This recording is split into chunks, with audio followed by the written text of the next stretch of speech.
Welcome to the JBP Podcast, Season 4, Episode 13, with Senator Mike Lee. This episode was recorded on February 18th, 2021. Jordan and Mike Lee spoke at length about the structure and original formation of the U.S. government. They also covered Mike's hypothesis of what's happening politically today, why it's a problem, as well as possible solutions. This episode is brought to you by Relief Factor. Relief Factor is a non-pharmaceutical way to deal with inflammation and everyday aches and pains, the kind that come from exercise, motion injuries, staying inside all day because you're in a lockdown, the usual. It contains 4 key ingredients that each activate a different metabolic pathway that supports your body's natural response to pain and inflammation. All the key ingredients in Relief Factor, turmeric, resveratrol, icariin, and omega-3. Eric, our podcast engineer, has been dealing with everyday pain in his hands and his neck, probably from being overworked by us. He was skeptical at first, but he followed the directions, take 3 a day until the pain goes away, and almost immediately noticed relief in his hand. It took a few more weeks, and I went on vacation, but now the pain in his neck has lessened. The best way to do that is to order the 3-week Quick Start. It's discounted to just $19.95 plus shipping and handling, so it couldn't be easier to try it yourself. Just go to relieffactor.com/Jordan and order a 3-week Quick Start. You'll be glad you did. Again, to claim your 3-week Quick Start for $19.95, go to relieffactor.com/Jordan. Brief Peterson update. If you haven't heard the latest controversy, Red Skull, the supervillain from Captain America, was espousing 10 rules for life and talking about chaos and order. Dad was written into a Marvel comic book. If you want to know more, I would suggest looking at the reaction video I did rather than going to the mainstream media. Their coverage is iffy at best. We also made merch and are donating profits to charity. Google Red Skull, Jordan Peterson on YouTube. Can you Google on YouTube? You can probably Google on YouTube, considering they own YouTube. Search Red Skull Jordan Peterson on YouTube to check it out. It's definitely a bit of a glitch in the Matrix story. I'm in Dubai at the moment. Don't hate me, I can work remote. My dad is finally healthy again, and Toronto sucks right now, and I was going crazy with the stay-at-home mandate, seriously, and because I can. Anyway, I miss my mattress. I'm not kidding, nothing beats it. I have the Helix Midnight, and it's perfect. I hate the mattress I'm using now. Helix has a money-back guarantee, and you can sleep on it for 100 nights, and if you don't like it, they'll pick it up. They ship it to your door. They're awesome. Go to helixsleep.com/Jordan, take their 2-minute sleep quiz, and they'll match you to a customized mattress that will give you the best sleep of your life. Make sure your room is dark and cold, and it'll be even better. Helix is offering up to $200 off all mattress orders and 2 free pillows for our listeners at helixsleep.com/Jordan. That's helixsleep.com/Jordan for up to $200 off and 2 free pillows. I hope you enjoy this episode.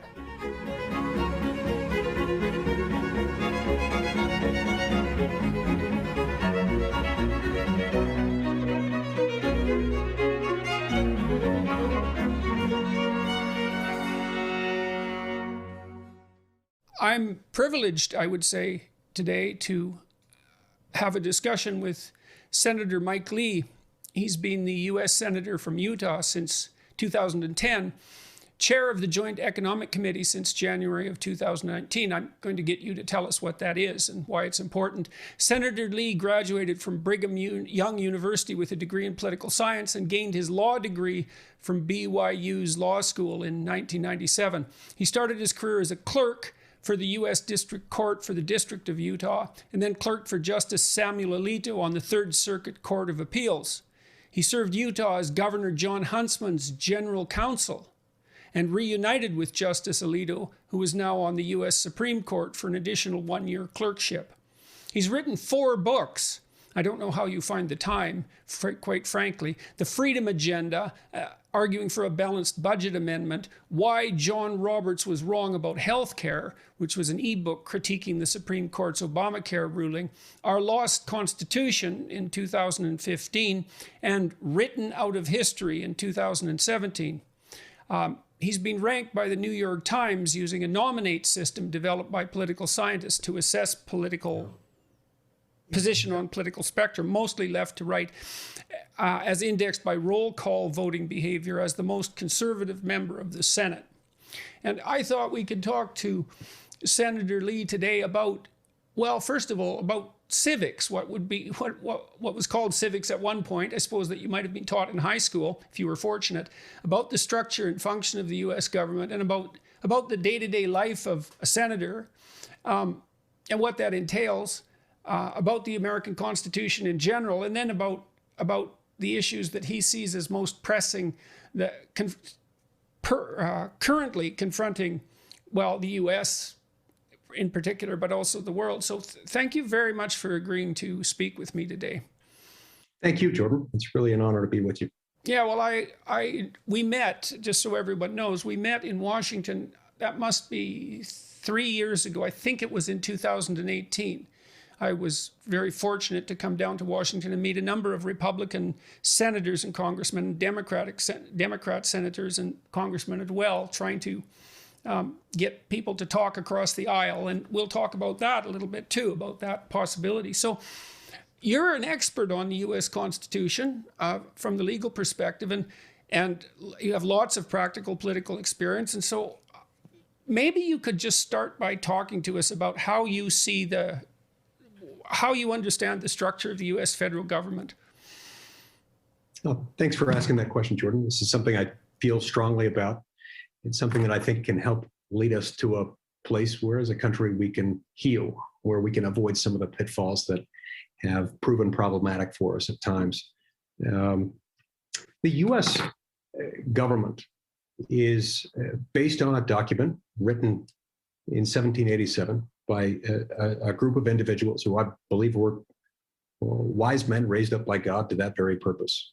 Whether you believe in God or not, and regardless of what form of belief you might have, when you look at the U.S. Constitution, you can't help but see that it has been an essential part of a puzzle.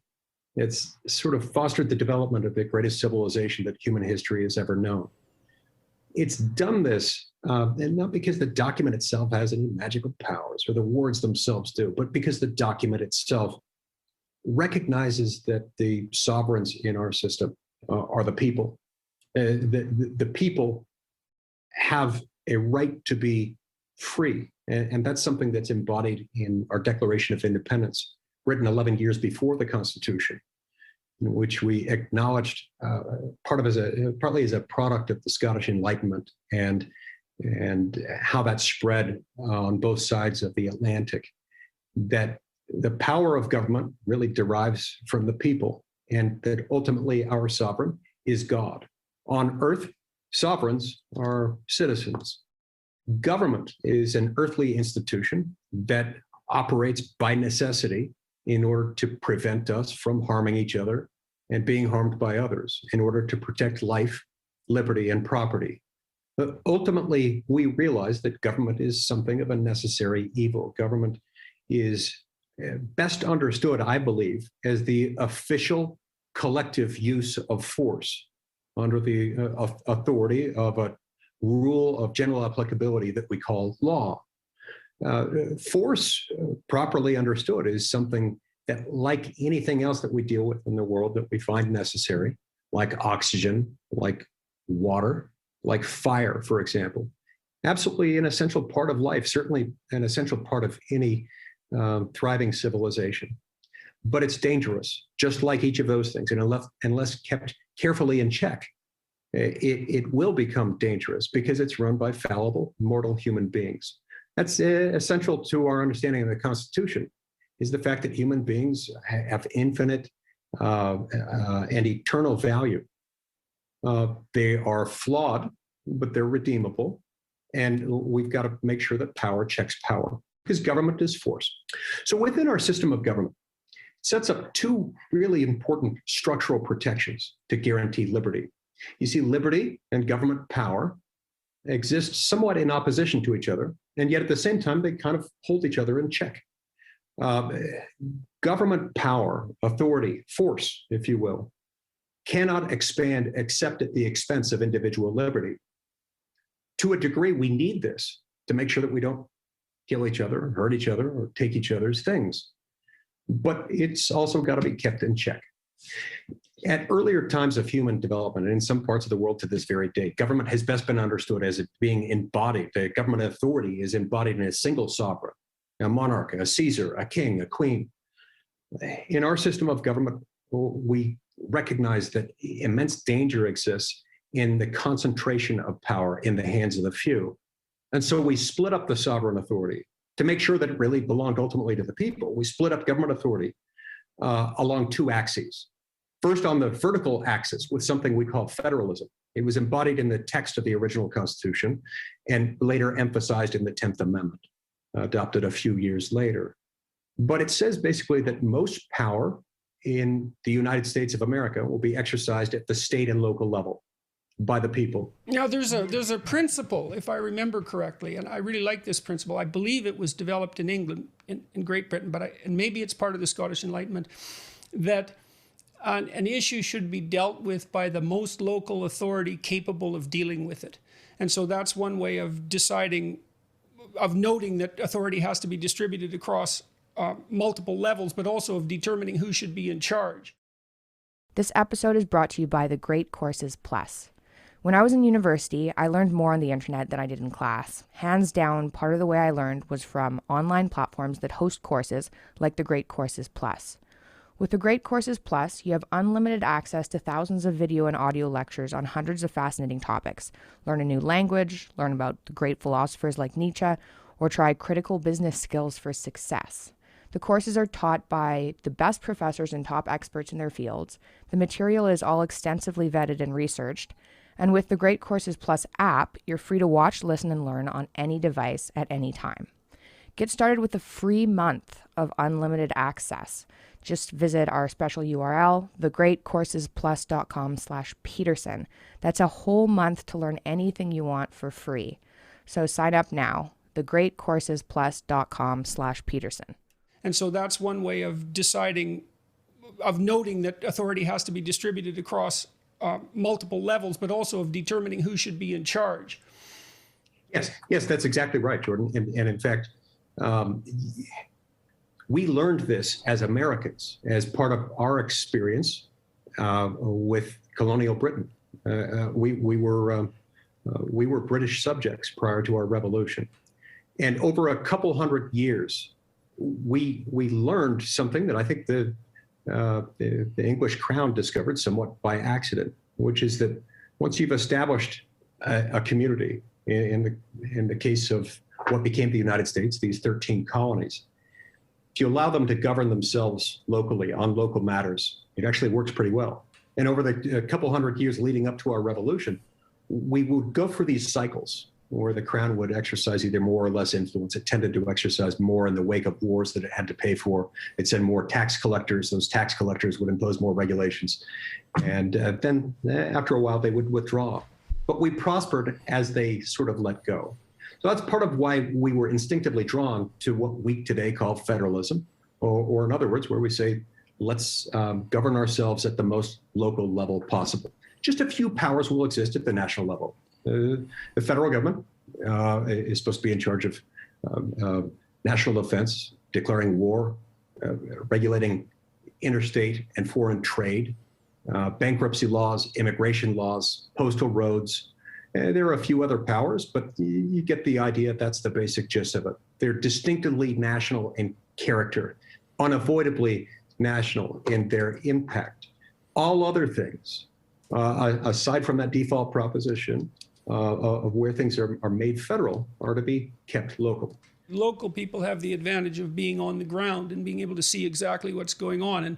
And higher orders officials, let's say, have the advantage of being able to aggregate large numbers of people to do the same thing at the same time. But there's a tension between those two things. And so you could think that there's a level of responsibility for the individual and for the family, and then for the local community and the state and the federal government, and then hypothetically international organizations as well. But you want the least amount of power possible moving up. Precisely. It's a very good principle, I think. Yeah, no, you made a case for force. Two things that I think will strike some listeners or watchers, make them curious. You made a case for force, And you also made a case for the embeddedness of the constitutional system inside a religious structure and associated that with sovereignty. And I mean, sovereignty historically has, especially if you go back into the deep past, has been associated, let's say, with the divine right of kings or emperors. There's always been an association between political sovereignty and something like divinity.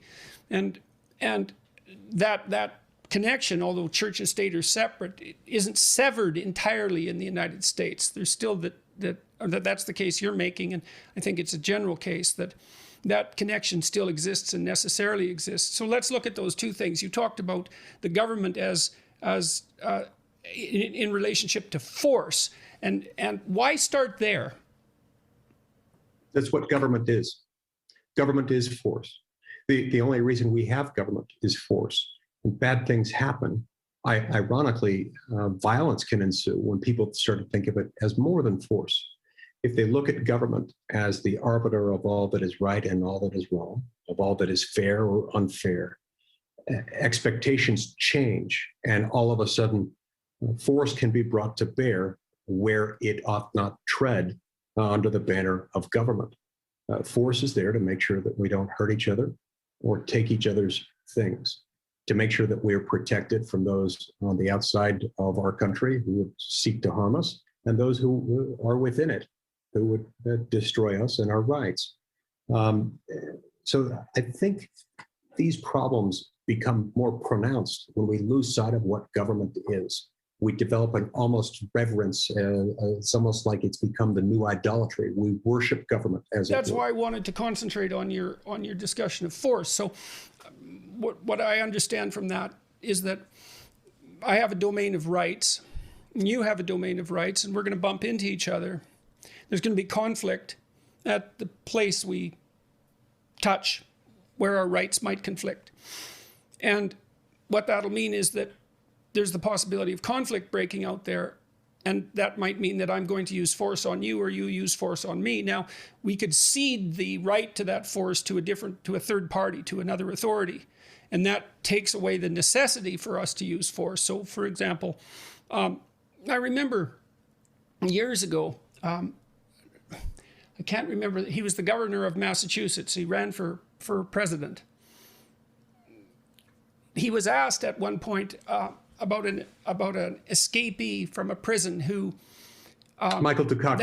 That's right. Who was then raped someone, and Dukakis was asked about his personal response to that, how he would have responded if that had been someone he cared for who was attacked, for example. And his response wasn't. He didn't allow himself to what would you say, to have the kind of anger that you would have if that sort of thing happened, and then say, look, of course I would be put in a murderous rage as a consequence of that occurrence, but I've ceded that power to the government because it's too dangerous for individuals to have to seek retribution and retaliation on their own. If that was always the case, we'd have nothing but a constant state of warfare between individuals. And so we cede that power, and that has something to do with the government's monopoly on force, at least under some circumstances. And so yes, it's a much different viewpoint than thinking about the government as something that's the benevolent provider of goods, for example. Right, exactly. And Dr. Peterson, that is not to say the government isn't capable of good things, and that government doesn't do good things that don't directly involve force. It is, however, important to remember that that's ultimately what government is force. The way government does things, the way it does anything everywhere, at least in our country, is that it collects taxes from the people. We have a number of different kinds of taxes in this country, as they do in many countries. But ultimately, that's how government operates. And while we call that a voluntary system, and in many ways it is or is supposed to be, ultimately we pay those, citizens pay those because they know that if they don't pay them, force will be brought to bear. People will come and there will be penalties attached to it if they don't pay them. That's why it's so important to remember that government is force. It uses force to do things that we need it to do. And as you say, it would be chaos. It would also be terribly inefficient, and it would result in all kinds of problems. If every one of us had to be our own sheriff, our own Department of Defense, our own Army, and our own Navy, that would be problematic. Just the same, having delegated those things to a government, we have to remember what government is, why we have it, and utilize government for that which only government can do, and not attribute to it benevolence and omniscience and an omnipotence that most people reserve for deity if they believe in God. I want to get back to another point you made a moment ago about the role of religion. I'd recharacterize one of your observations about my comments there. I don't believe that the Constitution requires, in order for it to work, for anyone to cling to any particular religious belief, or for that matter, to any religious belief at all. In fact, by its own terms, it carves those things out and makes clear that government can't mess with those, but government also may not establish those things. It's important to have that boundary. Now, I think what you were referring to there is my comment about the fact that it helps to understand these things if, as was the case in America at the time of America's founding, and as I believe is still the case with most Americans, when we understand that we are subject to an all-knowing, benevolent, and all-powerful creator to whom we will stand accountable at the end of this life. And when we understand that our rights and our existence come from him and are a result of a bestowal of his blessings rather than that of any government, I think that helps inform the proper role of government and the proper relationship between a people and its government. There seems to be a supposition in the Declaration of Independence that there's a relationship between rights and divinity. And that is, I think you can think about that conceptually rather than purely religiously, although you can think about it both ways, is that there's a hypothesis that there's something transcendent about each individual that isn't subject to earthly definition, let's say, that always escapes definition. That's what makes it transcendent. There's a transcendent value in each individual, and the best way that we can describe that is in religious terms. In fact, when we start describing it, the description becomes religious. And so we use language like the soul, and we think of our rights as something that are intrinsic to us and of the highest possible value. And that is an assumption that has to be made before the statements that are in the Declaration of Independence can even get off the ground. That's why the people who crafted that document said that they held those truths to be self-evident. It's an a priori presupposition that there's something transcendent about each individual, and that's where sovereignty is placed. When I've done my attempts at historical analysis in monarchical systems, there's a relationship posited between the monarch and divinity, and the monarch is sovereign because of that relationship with divinity. And it's a complete transformation of the view of humanity that occurred over thousands and thousands of years, and certainly manifested itself in the American system, that sovereignty is actually something that is inherent in each individual, not just the aristocracy or the monarchy, or not just any single group of individuals, aristocrats, or any specific group, but in each individual. And so that's exactly right. And were we not the offspring of God, created in his image, it would probably be harder to recognize that and to accept that as a priori supposition, because the inherent worth and the infinite value of each and every human soul is part and parcel of this concept of liberty. Now, I want to be very clear. I know a lot of people who don't share my religious beliefs, who share another, and a lot of other people who don't have any religious belief at all and don't believe in God. They too, all of them, are capable and are rendered no less capable of living in freedom than I am. Just the same, one cannot mistake the significant influence of a religious belief system like that most Americans share about the existence of a God and the existence of a Redeemer. The other thing that I think is important about that conceptually, again, and the reason I insist upon the conceptual level is because of the dangers of associating this with any particular religious viewpoint, or even with a religious viewpoint at all, for that matter. Because as you said, the Constitution works just as well for atheists, or it's just as applicable. There is some real utility, I think, in positing that ultimate knowledge lies beyond you. You know, and if you look at, if you're a totalitarian, let's say you're an atheistic totalitarian, and those things don't always go hand in hand, but generally they do. There isn't anything, even hypothetically, beyond your system of knowledge. But if you're a believer, if you're someone with faith, then you're forced into a position where you always have to admit your fundamental ignorance, because you don't have the answers at hand. That's reserved for something that's beyond you, or something that's beyond. And so I've often thought that there's a real useful humility that's part and parcel of belief in something that's transcendent, because you leave what's omniscient well outside of you, and you understand that that's something that you always approach but never can possibly attain, and that all your systems are partial and incomplete at best.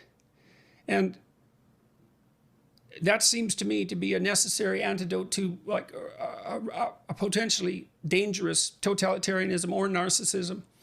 So, I think it's so wise that the system is set up that way. I mean, it puts a tension in it, because there's this nesting of the political system inside a set of religious suppositions, but then there's also this insistence of the separation between church and state. So that's a strange tension, and it's a tough one to sort through. But no, that's right, and it can seem contradictory. It can seem like it's in conflict. I think once you unpack what government is and how it's used, and you understand human beings and their relationship to each other and to their government, it becomes easier to see how this can work and how it must work. In other words, for me at least, my belief in my relationship with God is the most important thing in this world to me. It's right there with my relationship with my wife and my children. It's something without which I cannot imagine my existence. And it is for that reason, and not in spite of it, that I don't want government touching it.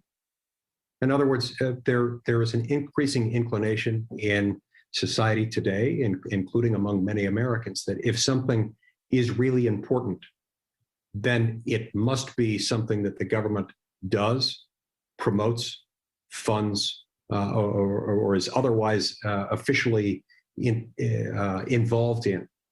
And I think this is a helpful example to all of us of the reasons why it ought to stay out. It is because it's important that it must not touch it. It's not an appropriate place for the use of force. There's a good reason why people have, for many, many centuries, sought sanctuary in places of worship. People instinctively recognize that force, the use of physically coercive force, is not something we want to take place inside of a church or a synagogue or another place of worship. And so too with many aspects of our lives that are important. Because they are important, you don't necessarily want government in charge of it. Mm-hmm. So it brings up a really complicated question, which is, how do you determine? So, the government can become dangerous because of its monopoly on force and its potentially expansive reach. But there's many complex problems that need to be solved, and hopefully people of goodwill can work together to solve them.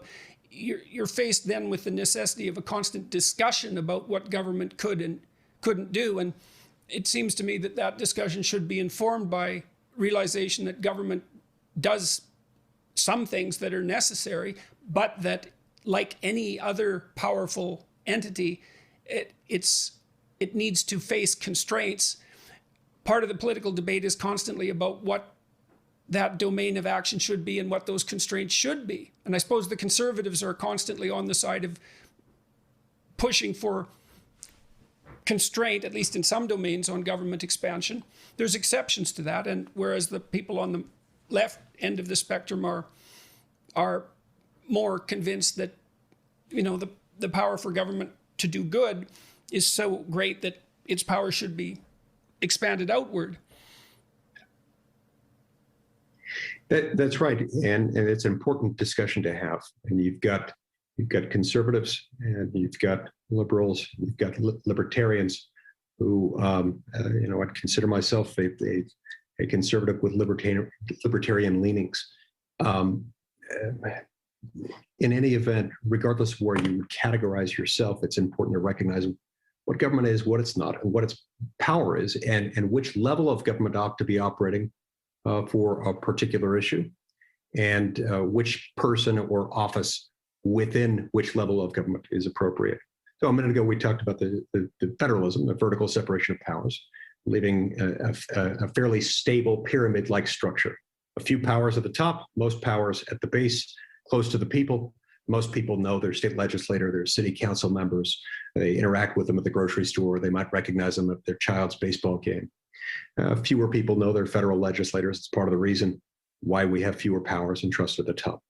There's also a horizontal protection in the Constitution, one that says once you're inside the federal government, dealing with something that's a federal issue, war powers, regulating trade or international trade or commerce, and so forth. We're going to have three distinct branches. We've further subdivided the king or the Caesar, the king or the queen, the monarch there, into three distinct parts. We've got one branch of government, the legislative branch, Congress, where I work, that makes the laws. This was designed as the most dangerous branch. That's why it's made the most accountable to the people at the most regular intervals, because we have the power to prescribe the rules by which the rest of government operates. That's the legislative branch. The executive branch, headed by the president in our system, has the power to execute, implement, and enforce the laws passed by Congress. Then you've got the judicial branch, headed by the Supreme Court, that has the power to interpret the laws and disputes about the laws where they come into conflict between two or more parties properly before the jurisdiction of the courts. When each of those branches stays in its lane, the legislative power remains the most dangerous branch, but it is made less dangerous by the fact that it's the most accountable to the people at the most regular intervals. And so insofar as we follow those guidelines, the vertical protection of federalism, the horizontal protection of separation of powers, this document really has helped us, and it's helped us prosper. It's led more people out of poverty than any government program ever could or ever will, because it unlocks unlimited human potential by restraining government. Over the last 80 years or so, we've seen a system by which, unfortunately, under the leadership of White Houses, Senates, and Houses of Representatives of every conceivable partisan combination, we've seen a shift in power. We've distorted the vertical protection of federalism by pushing power that belongs to the states up to the federal government. Then once it's inside the federal government, you've seen Congress responding to that in a panic, trying to shield individual members from political accountability that comes from all this power. They shifted out to the other branches, primarily the executive branch, by delegating out power. Okay, so that's a really interesting argument. So I haven't heard that before. So my understanding of what you're stating is, so as increasing power has been, abdicated, let's say, to the federal level, or taken by the federal level ill-advisedly, the weight on the individual legislators, the moral weight has become too intense, and they're abdicating their legislative responsibility. And that means that it's handed over to the executive. So I mean, it's confusing for a Canadian. Well, our system is confusing for a Canadian, but your system is even more confusing for a Canadian. The legislative branch in the US drafts the laws, but the president appears, and this is over many administrations, to be using more executive orders. And so this is a reflection of what you just described. Is that the case, as far as you're concerned? Yes, that is exactly what I'm saying. That is the culmination of what we do. when we ignore federalism by pushing too much power to the federal government. Okay, so let me ask you how you came to this conclusion, because it's a subtle argument. So I want to walk through it again.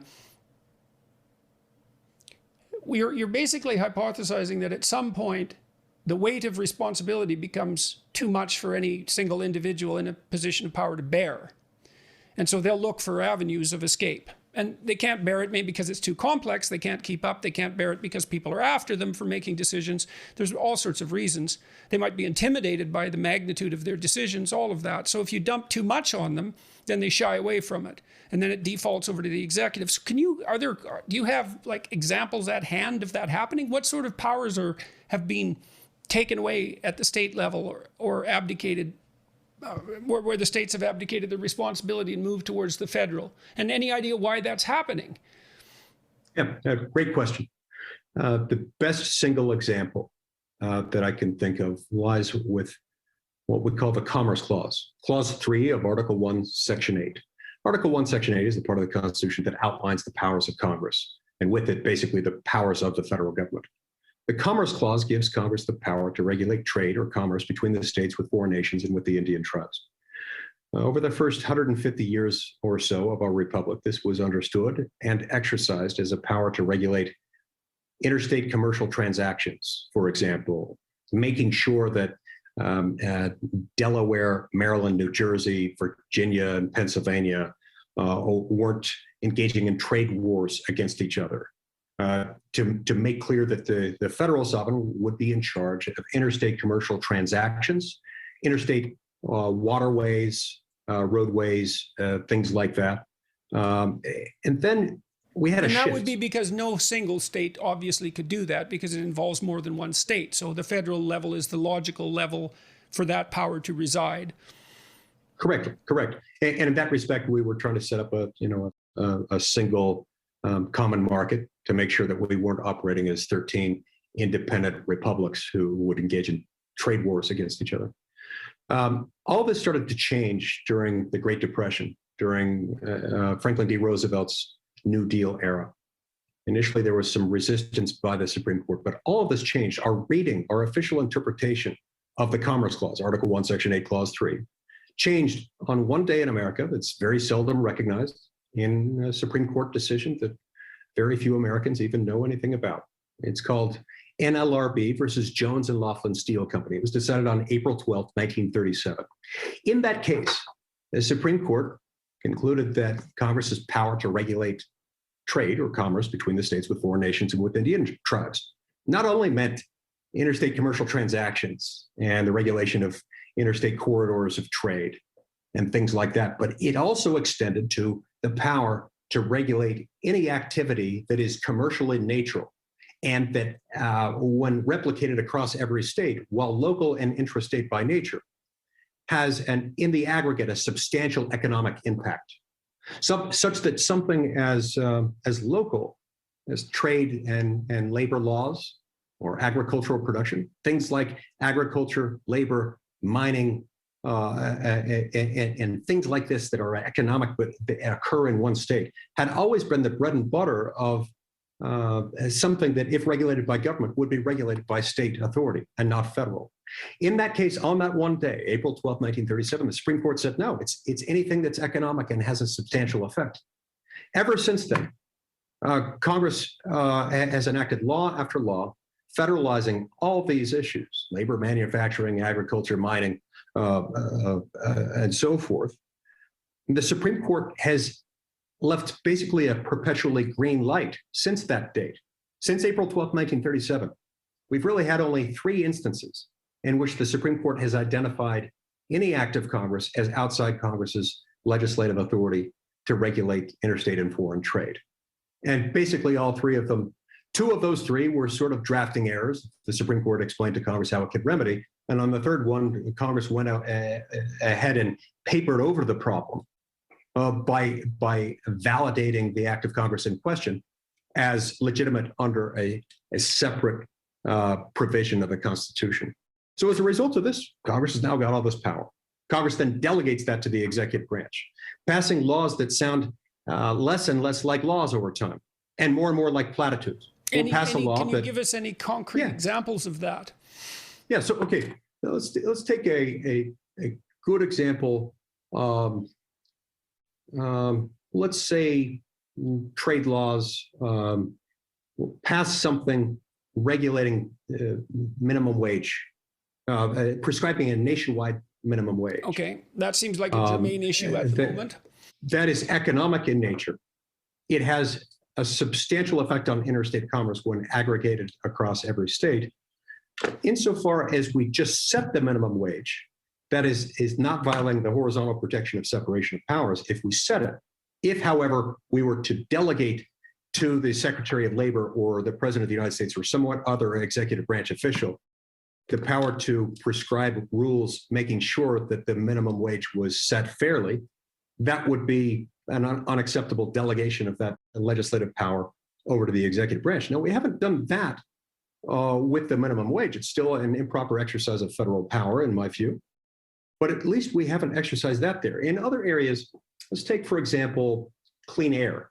Clean air is something over which we have a basis for authority, because if you've got a factory or a mobile source of pollution in one state, it can emit things that can move into another state and cause problems downwind. But we've delegated a lot of what power we do have in the federal government to executive branch agencies. We've got something, for example, called the Clean Air Act. Now, a lot of good has been done through the Clean Air Act.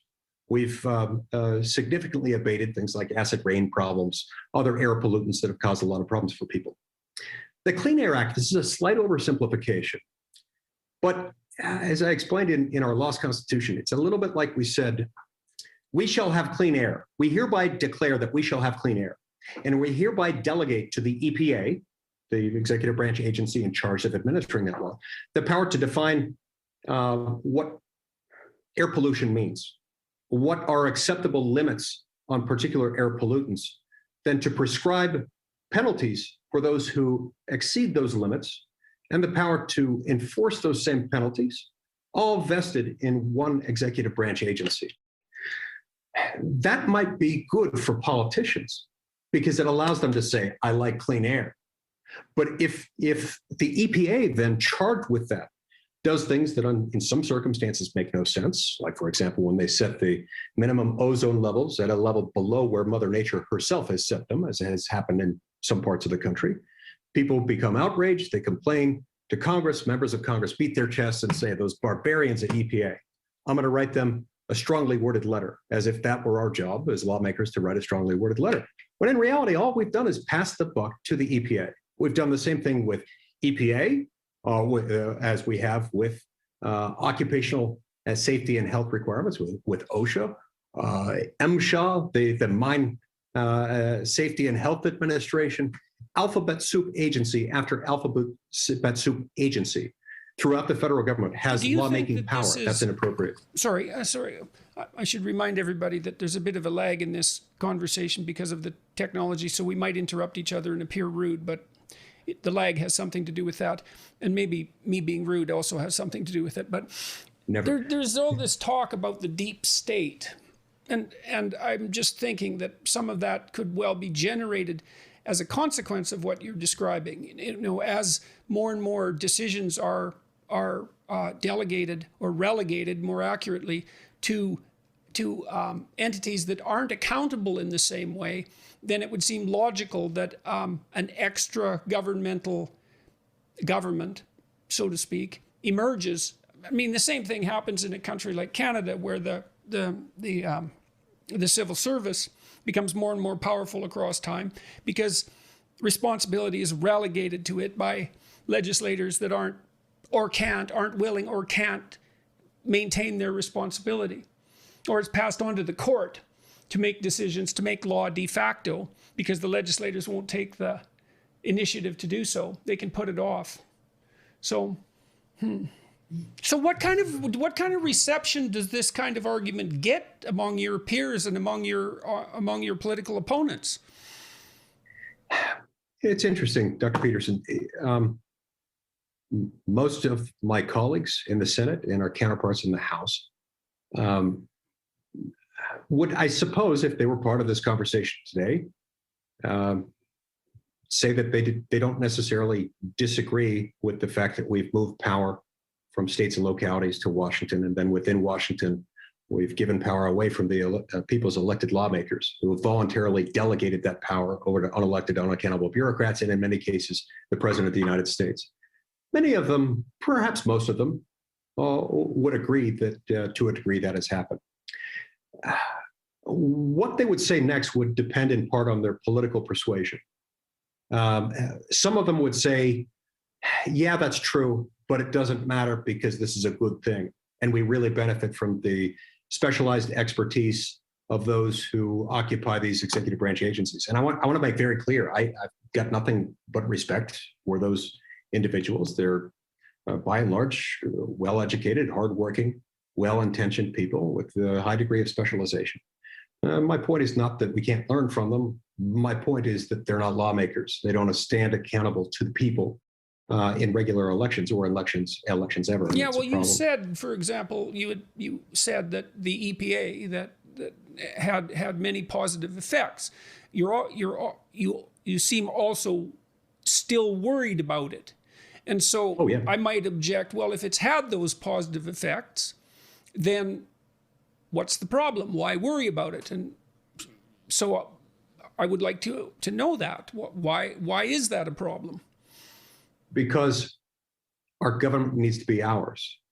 And that means that the laws, a law consists of a set of words that prescribe a rule of general applicability, imposing affirmative obligations on members of the public.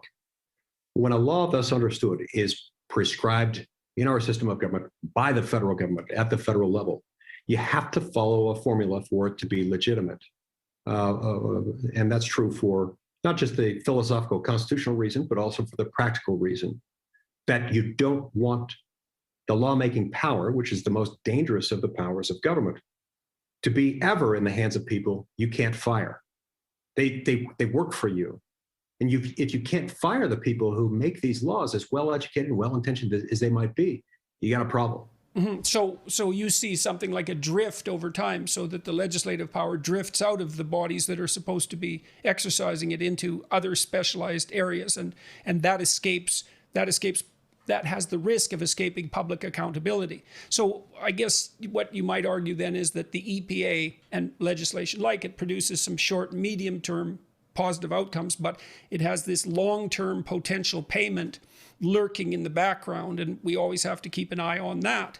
So, but I mean, what do you do about that in this situation, though? Because the power has been ceded to the federal government, and it looks like the legislators can't keep up. So what's the solution? Or what are the steps towards a solution? The easiest way that I can answer that question, because it took us 80 plus years to get here, 82, 83 years from the date I identified to get here. The solution to that is going to take some time. It's not simple, but the concept is pretty easy. I think the important first step is to enact reforms, including those that are embodied in a proposal called the REINS Act, dealing with regulatory policy, another similar one that I've introduced called the Global Trade Accountability Act, where you identify policies that have been handed over to the executive branch, and you say, insofar as we're dealing with the prescribing of laws, the making of laws from within the executive branch, we're going to treat those as legislative proposals that will then themselves become subject to the formula ordained by the Constitution, specifically Article 1, Section 7 of the Constitution, which says that to make a federal law, you have to have passage of the same set of words, the same bill, legislative proposal, within the House of Representatives and in the Senate. Same bill's got to pass. Then you have to present it to the president for signature or veto. So you want to identify laws that have already been passed that haven't undergone this process, and bring them back into the House, so to speak. And that document you're holding up, that particular book, what is that? Oh, I'm sorry. This is the U.S. Constitution. I carry this around with me. It's pretty simple. It's only 4,553 words long, but it's still very easy to understand. And even though I've spent a lifetime studying it and defending it, and I focus on it constantly in the Senate, I keep the document with me because, notwithstanding the fact that I'm very familiar with it and have been for a long time, I find that by having it with me, I make sure that I can check what the wording says. You'd be surprised at how often it comes in handy. I have a question for you about that too. Like, how do you check yourself against the standard human propensity to have an opinion and then to justify it by hypothetical recourse to first principles? You know what I mean? Is you're a constitutional expert, and so you've got this whole body of argumentation at hand, and that would make whatever elements of you that might tend towards corruption quite dangerous, because you can justify that with the knowledge. I mean, and everyone tends towards corruption to some degree. So, when you have that kind of specialized knowledge, then you have to ensure that the parts of you that might not be so aligned with the light, let's say, don't use your knowledge in a negative way. I mean, scientists do that by trying to falsify their hypothesis and then having other scientists critique their work. But as a constitutional expert, I mean, I know you're accountable to the people, so that's a huge part of this. But do you have any other techniques that you use to ensure that your conscience is clean in relationship to your relationship with the Constitution? Yeah, I do, and that connects to something you mentioned a minute ago. You referred to me as an expert on the Constitution. I don't call myself an expert on the Constitution. I don't consider myself that. I consider myself a guy who has a copy of the Constitution with him at all times, and who reads it regularly. That's what we need. We need fewer experts and more people who just read it and develop an opinion on what it says and how best to implement. Why did you fall in love with it in that way? I mean, it's really quite something, actually, that you carry it around. I mean, and to me, that seems like a good thing. I mean, if you don't mind me saying so, you're carrying around something that you want to be accountable to, and Yep. that's a big decision. How did you come to do that? I don't imagine that when you were 18, you were carrying around a copy of the Constitution. Oh, well. Maybe you were. Not always. It started for me at a young age. The Constitution was something that was important to my parents. My mother was a school teacher who went on to have 7 children. And my father was a lawyer and a professor of law, later served as dean of Brigham Young University's law school and as president of Brigham Young University. For a few years when I was a child, he was Ronald Reagan's Solicitor General. The Solicitor General in our system is the government's chief advocate before the Supreme Court for the administration in question. So he devoted his life and his career. It died 25 years ago, but during his 61 years on this planet, he devoted much of his career to the Constitution. It's something that we talked about around the dinner table and something that he always taught me was my responsibility to defend. I have also come to believe since his passing, he died while I was in law school, that the Constitution has never been more important than it is right now, because it's the one thing that I think can lower the emotional temperature in this country. It's risen to an almost fever-pitch level, in part because we've misused government. We've mischaracterized what government's even capable of, and we've created unreasonable expectations. The Constitution's whole point is to limit and restrain government power because we understand that it's dangerous. And one of the things that's great about this is that it's politically agnostic. It's politically neutral. It doesn't require everyone to be a liberal or a conservative. It simply says, look, here's how we're going to make decisions. Here's where decisions are going to be made. For example, I sometimes cite the example that people in Vermont, a majority of people in Vermont, I'm told, would much prefer to have a single-payer, government-run, government-funded healthcare system, perhaps sort of like what you've got in Canada. People in Utah would not want that. One of many reasons why I'm not likely ever to live in Vermont. But let's let Vermont be Vermont. Let's let Utah be Utah. Vermont could actually go in that direction much more easily, more quickly, more cost efficiently, more completely If we allowed them to do it on their own, than if we were trying to federalize everything, which we have. Well, you'd also get the advantage of running the experiment. I mean, that's certainly one advantage of a multi-state system with some autonomy at the state level, is you can run multiple experiments and see which one works.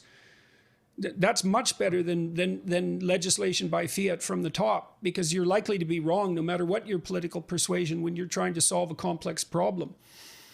Oh, that's exactly right. And in fact, our founding fathers thought of the states as laboratories of Republican democracy, places where people could experiment with what worked and what didn't work. States could learn from one another, follow each other, not by coercion, not by coercive force, but by choice. As people voted with their feet or with their ballot, they could see what was appealing to people and what wasn't. So that's yeah, a really good I support the document. Decentralization, even from a leftist perspective, because you could say, well, look, if you want government to do good, then you want to put as much power as possible, as low as possible, so that you can run as many experiments as possible, so that government could, in fact, do the best possible job. Whereas if you aggregate power at the top, you can make sweeping declarations, but the magnitude of your error is going to increase as a consequence. And that's a terrible thing, because you can be really wrong. Yes, you could be really wrong. But if you split out the authority becomes less concentrated and less lethal. Speaking of lethality, this can manifest itself even within the areas. The problems I've identified manifest themselves sometimes even within those areas where the federal government is clearly in charge. And the problem that we've had is, once we've seen this seepage that happens with the legislative branch delegating out its power in other areas where it's exercising power that probably should be federal in the first place. By habit, like a dog to its vomit, it continues the ritual. And it does so even in areas like the war power. Federalist number 69, Alexander Hamilton explains that one of the key features of our system that differentiated it from the British system that we had left was the power to declare war. You see, the English monarch had the power to take the country to war. It was Parliament's job to then figure out how to pay for it and support it. Hamilton explained we deliberately didn't do that here. We wanted the power to declare war only in Congress. Over time, we've gradually ceded even that power to the executive. Speaking of Vermont, that's where my friend Bernie Sanders and I, probably absolute opposite ends of the political spectrum within the Senate. There are a number of areas where we agree. This is one of them. We are really upset about the fact that the war power has been bastardized. It's been commandeered by the executive branch with the acquiescence and, in many cases, the blessing of the legislative branch. And he and I have been fighting for years to get us out of an undeclared, unconstitutional, ridiculous civil war in Yemen, in which the American people have no business. Fortunately, President Biden's going to get us out of that. It's become slippery to define war. Yes. You know, it seemed to be more obvious when it was one set of uniformed men against another, and two sovereign states. And so, I mean, part of that slippage seems to be a definitional matter, but I suspect as well, given your arguments, or at least along the same line, that it's somewhat of a relief for the legislators not to have to bear that responsibility. Yes, and I think you're right. I think some of that has changed a little bit as times have changed. It's one thing to just declare war against France, Spain, Germany, the United Kingdom, whatever country might have been named in centuries past, than it is to make a broader declaration of our region or against a philosophy today. But then again, then as now, one could propose that Congress declare war on bad people. Now, it would be a terrible idea. I wouldn't vote for that. But at least you'd be subjecting it to the political process. There would be some political penalty for anyone crazy enough to vote for a war against all bad people. Why? Well, because that concentrates discretionary power, immense discretionary power. Ultimately, in one person, the President of the United States, that's a bad thing. And we ought to get away from that. But all these features, Jordan, have crept up to the point that we have glamorized and we have imperialized the American presidency. Oh, so one of the reasons why you saw this chaos. Too. I have a question about that. This is particularly something interesting from a Canadian perspective. Because I've often thought that there are properly 4 branches of government: legislative, judicial, executive, and symbolic. And the advantage to the British monarchy is that they extracted out the symbolic and they placed it on a monarch. And so, you know, there's a pronounced tendency in people to admire leaders and to project something like divinity onto them. And from the outside in the US, I mean, I see the constant transformation of the American president and the American, quote, first family into a monarchy. Like, it was quite stunning to me, for example, when I moved to the United States in 1993, to see the sort of power that Hillary Clinton wielded as the wife of the president. That would never occur in Canada under our system. That would be essentially impossible. But I thought that that was part of the consequence of the executive having to bear the burden of this symbolic that should properly be parsed out into the symbolic, you know, because then the Queen and the King can be the object of admiration, and the royal family can play that role for people who want that, but then the executive is free from that, at least to some degree. So, I mean, I'm not proposing that you establish a monarchy, but it does seem to be something that's like twist, and you see that also in the establishment of these familial political dynasties. That's that tilt back towards a monarchical form of government that seems quite unfortunate, I would say. Dangerous. That is an interesting observation. I'd never thought of it quite like that. It is true that under our system of government, the president is the head of state, in addition to being the commander-in-chief of the armed forces and the chief executive officer of the executive branch. He's also the head of state. It's a gamble that a risk or a decision that we made consciously as Americans, and I think it's a very manageable risk, especially if you follow the rest of the rule book. Mm-hmm. You know, well, keeping in mind that no president may serve more than 8 years as president. So that's the maximum time they're going to have. In some cases, it's only going to be 4. And if we properly managed our government, meaning if we kept the proper decisions at the proper level and in the proper branch, the president of the United States would still be significant. But the presidency would be far less emotionally charged than it has become. It's become bubbling over. It's become the seething hotbed of incipient tribalism. It's really a scary thing. So you see that as, we've seen this in both parties. So you see that as a symptom of the movement towards excessive executive power. And so you could think about that as a principle, is that if the office of the presidency, as it becomes increasingly too hot to handle, that's an indication that too much power has been placed at the president's feet. Well, that's an interesting hypothesis, I think. It's both an indication of that, mm-hmm. and it's also in my view, the foreseeable and absolutely inevitable result of doing that. This is just mm-hmm. what happens when you do that. We have created this by allowing for the secretion of power. Remember, earlier in the conversation, we talked about the unique relationship between force, the use of government for force, and liberty. You can't really expand or contract either one without affecting the other one.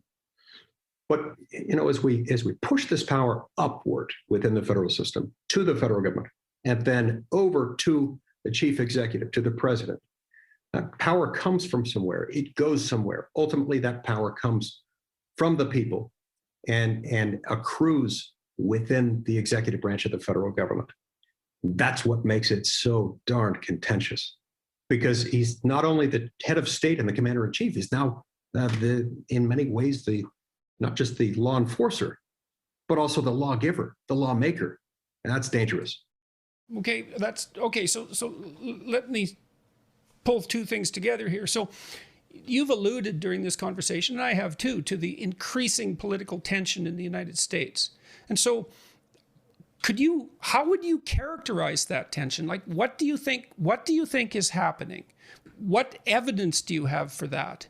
And that would be a good start. I mean, because I can't get I know it seems like things are hot. I don't know if they're hotter than they were under Nixon.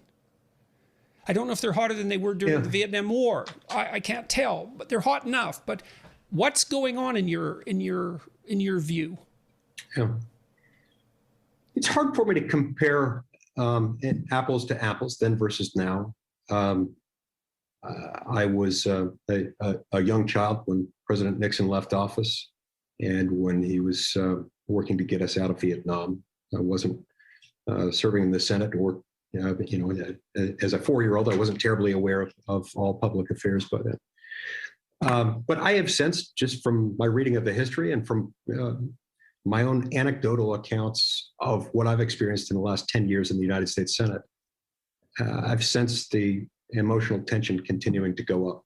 There are some objective measures that I think could help quantify this. I'm not an expert in those, but if you look, for example, over this 85-year period that I've been referencing since the New Deal era, prior to the New Deal era, in peacetime, the combined expenditures of all of the states in America were always greater during peacetime than the expenditures of the federal government.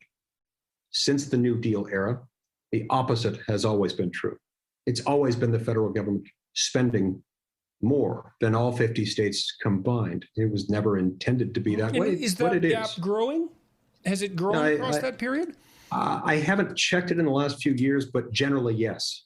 And in particular, Dr. Peterson, the share of our economy that consists of government spending has itself expanded rather dramatically. Most of the increase has been federal, but state expenditures and federal expenditures combined have, as a share of GDP in America, grown significantly since then. And with it, the emotional temperature has gone up.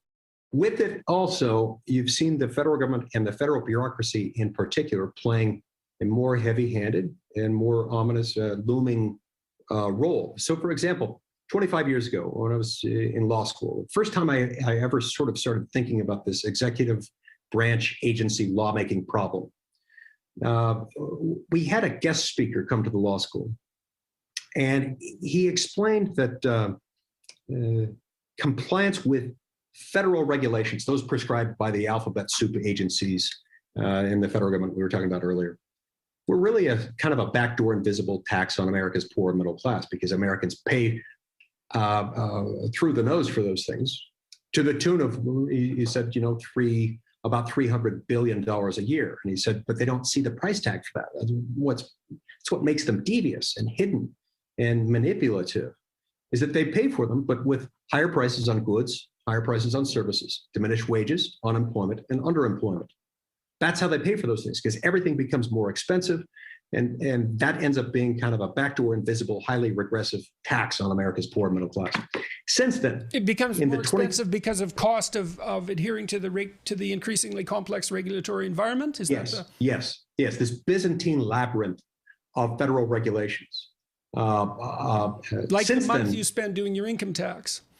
Yes, one of many examples. It's now estimated that, it was estimated at around $300 billion by our guest speaker 25 years ago. They say that that same cost is now somewhere in the range of $2 trillion a year. This is immense. It's a massive expense to the American people, one that disproportionately affects America's poor middle class. Just for comparison purposes, the total budget what's the magnitude of the total budget now? Okay, so COVID is something of an exception, but we're trending toward annual federal outlays in the range of about $4 trillion.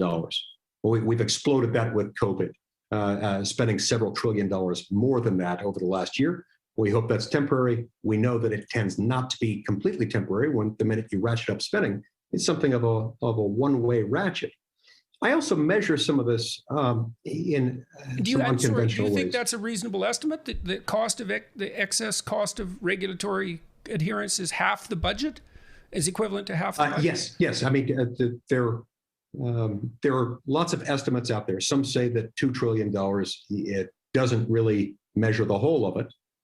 There are others who say that it's somewhere in that range, others who might try to argue it's a little bit lower, but there are some who say that the true cost is even higher than that. But yeah, I think that's an accurate measure. Another somewhat imprecise but interesting metric that I use in my office in Washington. I'm trying to remember whether I showed you this while you were visiting. If not, I'll show you next time you're there. I keep 2 stacks of documents behind my desk. One document is a few inches tall. It's usually either a few hundred, sometimes a few thousand pages long, and it consists of the laws passed by Congress in the previous year.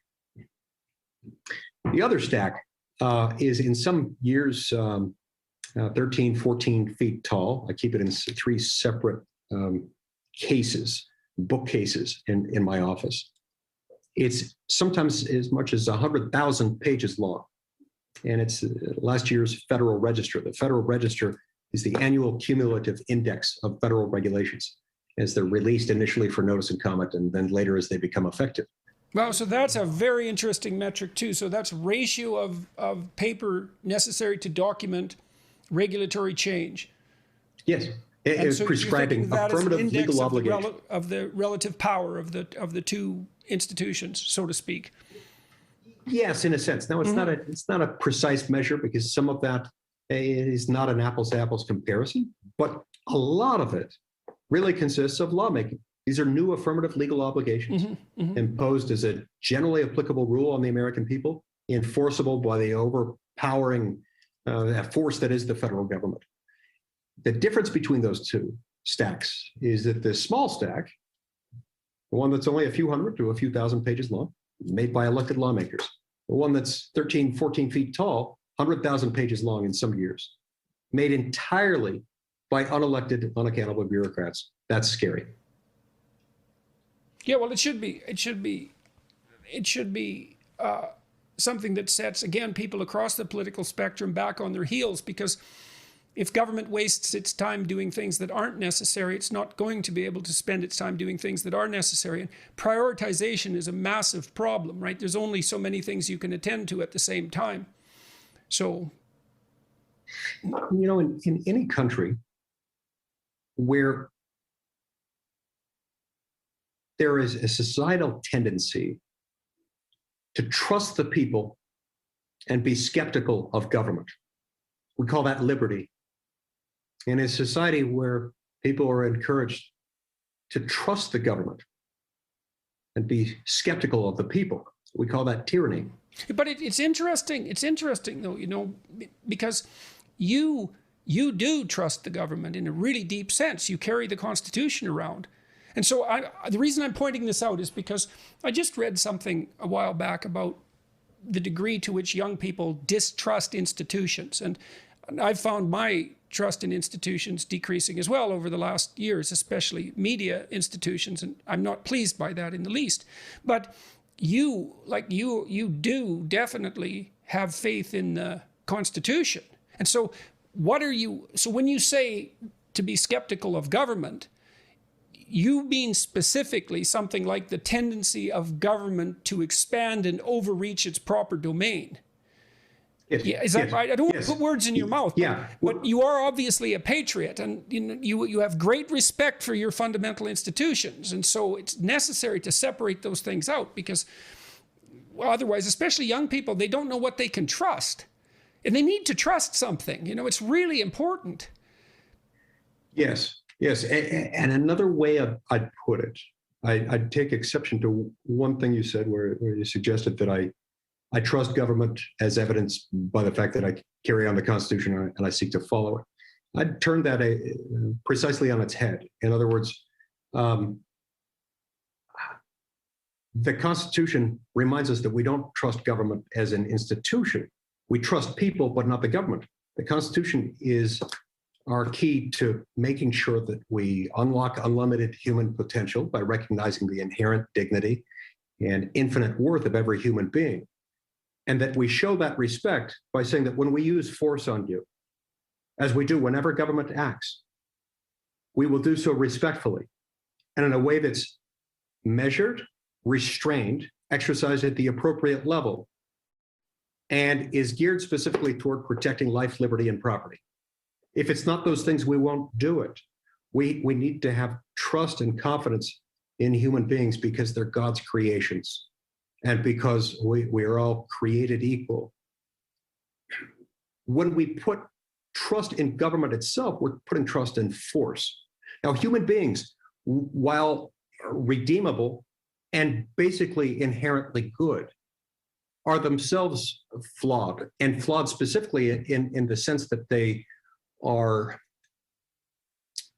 covetous and powerful. And we've learned through sad experience throughout human history that when someone acquires power, especially power in his or her own estimation, that person will eventually begin to abuse that power insofar as that person is allowed to abuse that power. And so we have to compel the government to work for us and remind the government that it is not the sovereign. Okay, well, we that are. was, Otherwise, that was people exactly get hurt. the kind of definition that I was hoping for. So let me, because of course we have finite time, I would like to turn our attention to a couple of other things. We talked a little bit about this rising tension, and you described some of your theories about why it's occurring. What else do you see as characteristic of this rising tension? Like, what worries you when you look at the United States right now, or maybe the Western world as a whole, but let's stick with the US. What concerns you? What keeps you up at night? And then maybe what do you think should be done about it? I tend to believe that the erosion of civil society is concerning, meaning the voluntarily associating the voluntary associations that free people form when they're allowed to be free, and that they form in the absence of any government telling them that they must, or that they may, or that they may not. They just do it. And by that, I mean churches, mosques, synagogues, fraternal orders, charitable foundations, universities, neighborhood watch associations, all of those things that operate as an organized entity outside the force of government. Those are things that have really helped us. And I've often said that the twin pillars of the thriving of the human condition, whether in American society or anywhere else, they tend to be built on robust institutions of civil society and free markets. If you have those two things, human beings can thrive. They won't always choose to do so. Sometimes they will make choices that will put them on a path of self-destruction. But if you've got those things in place and people make the right choices, human beings will thrive. You'll lift people out of poverty. I worry that as we've put more trust in government, we've done so, we've allowed the muscle of civil society and the muscle memory of free markets to atrophy. And so it's not just what we've created through a bloated government that is the problem. It's also what we lose, what we give up in the process. People become less connected. The more brooding the government's presence is in their lives, and that worries me. As does, some of the things that go along with that include, religious associations and religious beliefs. And I worry that in many cases we have traded faith either in an all-knowing, loving, all-powerful God who will judge us at the end of this life, or even if not that, faith in a set of principles by which we guide our lives has in many places been replaced and supplanted by an almost religious faith geared toward government. This is, in a sense, the new idolatry, the idolatry of our time. Whenever I study the Old Testament, I'm struck by how much they focus almost obsessively on idolatry. And I thought, well, that's weird. We don't really see a whole lot of that here. In a sense, we do. When we worship mortal institutions with immense military power, aircraft carriers, government offices, $4 trillion in annual outlays. That's an almost religious amount of faith toward something that is not God and that doesn't bring us closer together. That you've also said in your own personal experience that you can feel the temperatures rising in the Senate, say. And yes. One of the things I was struck by a number of things when I went to Washington on the several occasions that I did. I was struck by how absurdly busy senators and congressmen were with their multitude of duties. And it was completely mysterious to me how any business ever got done given that. I was also struck by the lack of personal communication between people within political parties in the Senate and in Congress, but more particularly across. And so, well, you said that you've felt this rising tension. And so how have you experienced that, and what's the consequence of that as far as you can tell? Well, it's not good, across the board. The more issues there are where the parties are inextricably, are unavoidably at odds with each other, it gets more difficult. And I'm not one who believes that we have to manufacture or contrive unity where it doesn't exist. There are some issues on which the parties really are in genuine disagreement. This doesn't reflect mere petulance on the part of politicians. Sometimes it can do that, but more than anything else, it reflects a genuine disagreement among those we represent, who feel passionately one way or the other. So, but sadly, as we push more power up to the federal government, it seems like the more areas there are for these potential conflicts that are almost irreconcilable between two competing political worldviews. Well, if that makes perfect sense if what you're saying is correct, because those conflicts should be resolved at a local level and maybe in a multitude of ways. If they're not resolved and popped up, they're going to affect more people, and the conflicts themselves are going to aggregate. Right, You're right, exactly. And it just as the saying goes, if everyone's family, then no one is. If everything is an emergency, then nothing is an emergency. And so too here. If everything is federal, then the federal government's not even going to be able to do the few things that only it can do. Things like immigration laws, trade policy, and war powers, and so forth. And so, the way I've tried to deal with this in my own life and my own service in the Senate is to scan the horizon continuously to look for areas where the parties are not unavoidably at odds with each other, and to identify allies. And done this in a whole host of areas, from war powers to criminal justice reform, Fourth Amendment, government surveillance, due process protections, and things like that. Some of my very favorite people in the Senate, many of them, happen to be people who are at the opposite end of the political continuum from me. I've found, I don't know whether everyone's experience is similar to mine, but in the Senate, at least, we have more of an ability to get to know each other than members of the House of Representatives do. There are 435 of them. There are only 100 of us. You don't get to know all of my colleagues equally well, but I have the chance to get to know most of them. And it really is a great experience. And I've also found that why is it a great experience? I mean, politicians don't generally have a good name, so to speak. I was very impressed on a personal level with the people I met when I went down to Washington. I mean, they all seem Democrat and Republican alike. Their stories of motivation for involvement in politics were so similar. They wanted to serve their country. I had no reason to believe that sentiment was false. They, without exception, seemed like admirable people to me. You're talking about your admiration extending beyond the limits of your political party. I mean, why is that? What are these people like, apart from the media depiction of them, let's say? They're great people. They're fascinating people. They're people who love their country. They're people who, in many respects, want the same outcome that I want, which is opportunities for a thriving of the human condition, globally certainly, and especially here in the United States. Those ultimate outcomes are shared by, I think, all 100 of us. We do have different theories and different approaches about how to get there.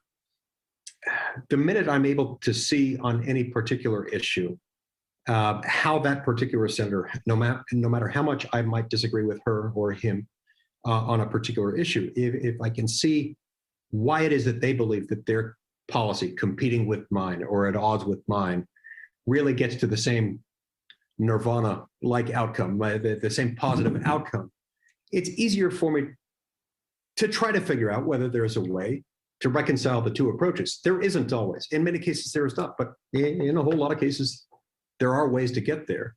And that's an especially rewarding part of the process. There's something especially rewarding about unexpected success, about something working when you don't expect it to from the outside. Yeah, well, that makes you smile. I mean, so there's something about that must keep you going. And so, are you thinking about something in particular, like a concrete example of Yeah. that kind of success? Yeah. So I referred a few minutes ago to invoking the War Powers Act that adopted in 1973. Bernie Sanders and I got together to try to get us out of civil war in Yemen. The first time in the history of the War Powers Act, we got something passed in Congress before last. Unfortunately, it didn't make it through the House of Representatives before that Congress ended. We got it passed again in the next Congress. Then we got the House to pass the same thing. It got to President Trump's desk, and unfortunately, he vetoed it. We tried to override the veto. We didn't succeed. But have you got a chance now?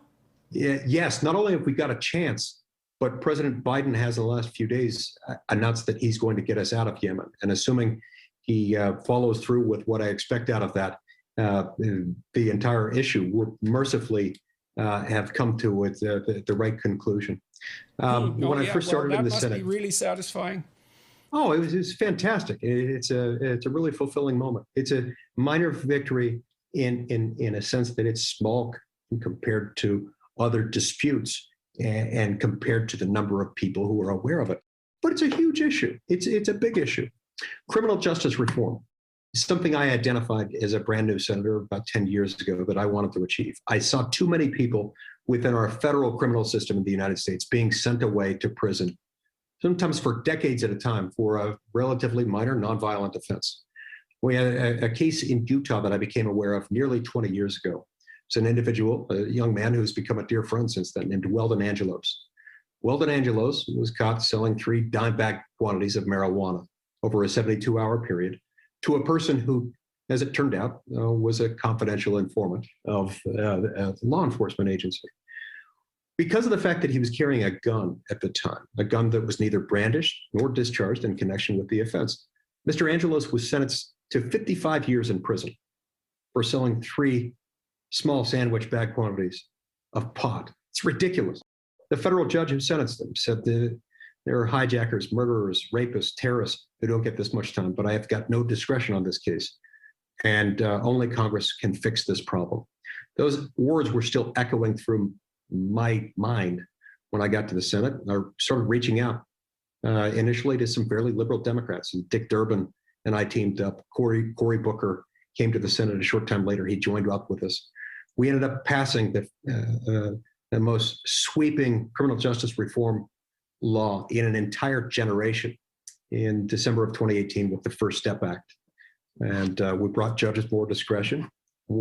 Dick Durbin and I are still working on another bill to finish what we started there.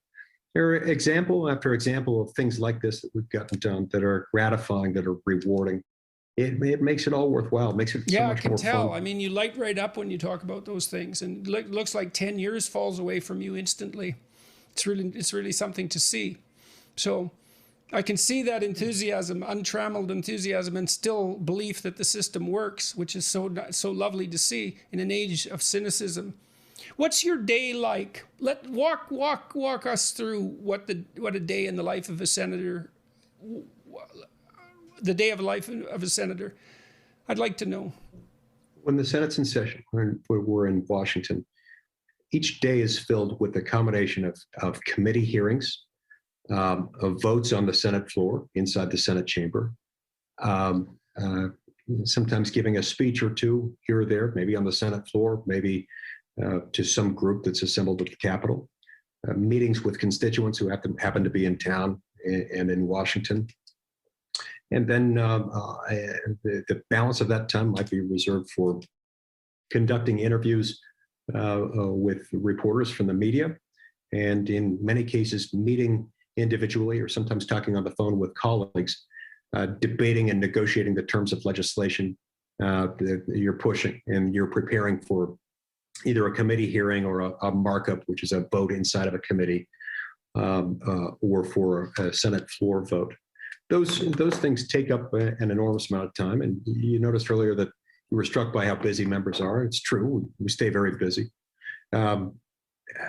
Motion shouldn't always be confused with actual progress on this or that issue, but we certainly stay in motion. But it does speak to the burden of the job.